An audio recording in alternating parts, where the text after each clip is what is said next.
On that fateful day, 19 February 1988, 27 people died and 70 others injured after a bomb went off in the Barclays Bank on the then government workers' pay day. One of the survivors is Asteria Shivuti Ampeya, who worked as an administration officer in the superintendent's office at Oshakati State Hospital. On this commemorative day, Shivuti Ampeya has only one plea, and that is for the Namibian government to act on their behalf to plead with the FNB Bank to assist in footing their medical bills. Today we turned 35 as victims of this blast.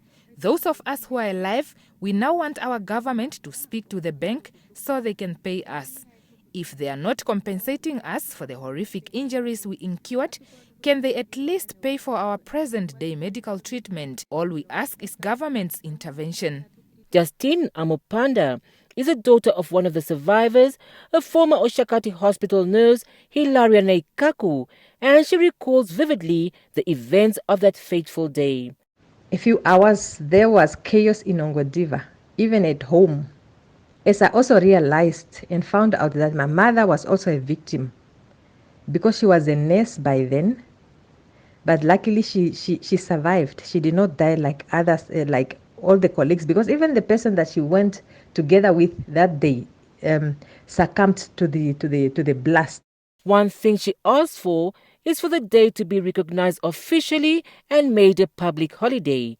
She had side effects.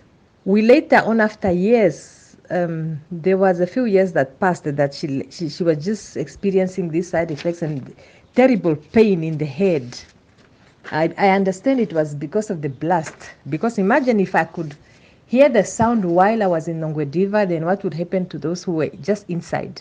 Because she was just somehow at the teller's queue, waiting to get some cash so that she returns back to work. She adds that this will aid in the healing process collectively. To us, the affected of the victims of the bank blast, we need some healing. So this will be the first healing if government can recognize this day and commemorate it. Approached for comment, Minister of Information and Communication Technology, Dr. Pea Mushilenga, said there are many days in which massacres took place in the history of Namibia, adding that the 4th of May holiday represents all days in which Namibians lost their lives as a result of the war. Lahia Tutale, NBC News, Windhoek.